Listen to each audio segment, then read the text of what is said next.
This Excel charts masterclass will take you from a complete rookie in Excel charts to very decent in no time. I'm a CPA, and in this video I will show you the tips and tricks I used in presentations I made to raise more than $30 million in cash and to eventually sell a company for more than $200 million. All of this with good old Excel charts and making sure they looked awesome.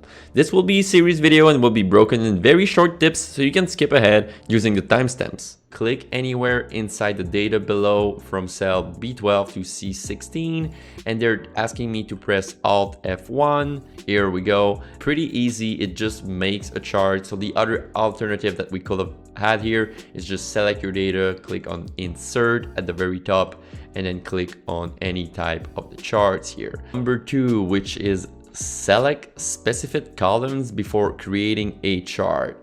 So here what they ask us is to do a chart using only the commission and the salesperson. So normally charts can be a bit messy in Excel, so your first reflex will be like this, and then you click Alt F1 again.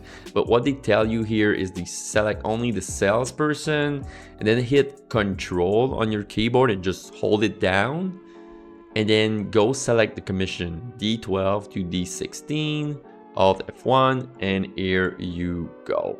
So you make a chart with only the salesperson and the commission. Next tip, so use a table with a chart. So if you're not familiar with tables, they can be really useful to make sure your data sticks together. Insert, click table, here we go. Go to F13 and type in MAR for the month of March. Boom. You saw how Excel behave here?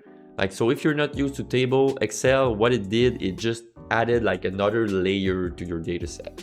So whenever you type data, it's all together.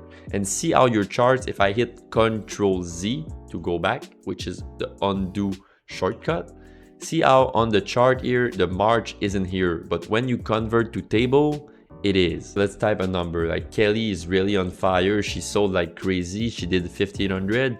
Dave is kind of on the, let's say it's a bad month for Dave. He had a fight with his girlfriend and he could not sell anymore.